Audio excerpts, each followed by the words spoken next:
The Richmond Slave Trail is a trail where imported and exported coffles of slaves will walk along to be auctioned off or moved to different places. Between 1820 and 1860, 2 million slaves were sold and 666,000 slaves were sold out of Richmond.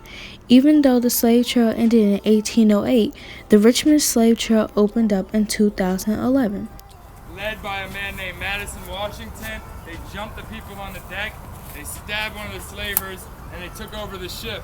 And they demanded to be sailed to Liberia because at the time that's the only place they knew that they could go and get set free. But instead, they decided to go to the Bahamas, where the government of the Bahamas let them stay there. And they did hold 3 of them because they stabbed the slaver. So they had to hold them until it came across that they were held illegally on the ship, so the Bahama government gave them immunity and let them stay in the Bahamas then.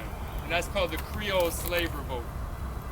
And what's nice is, I guess, when they took over the top of the ship, they did stab one of the slavers, but they didn't hurt anybody else on the ship. And then when we got to the Bahamas, they let everybody go, and even the guy who got stabbed didn't die.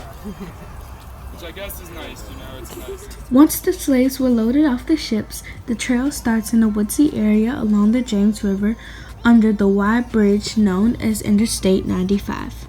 From the 1820s until the war, slaves walked along the trail to be traded in both directions from Manchester docks across the river to holding facilities, also known as auction houses, in Shockoe Bottom.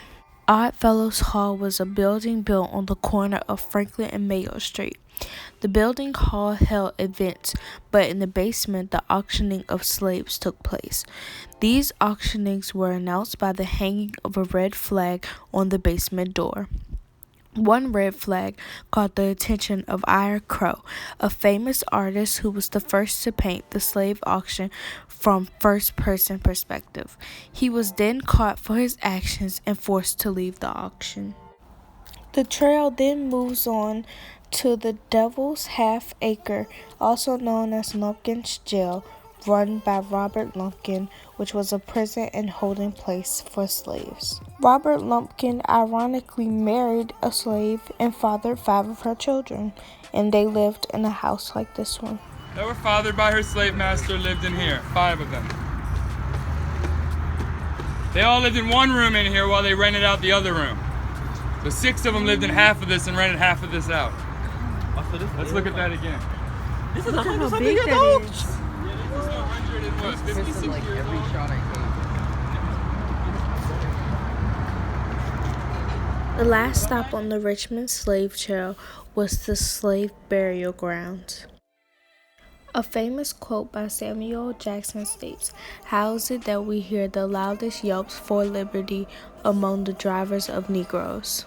I think my African American ancestors fought for not only liberty, but to be treated equally between each other, and fighting for their freedom from that horrible type of living draws out much respect. I am glad to live in the generation I am in.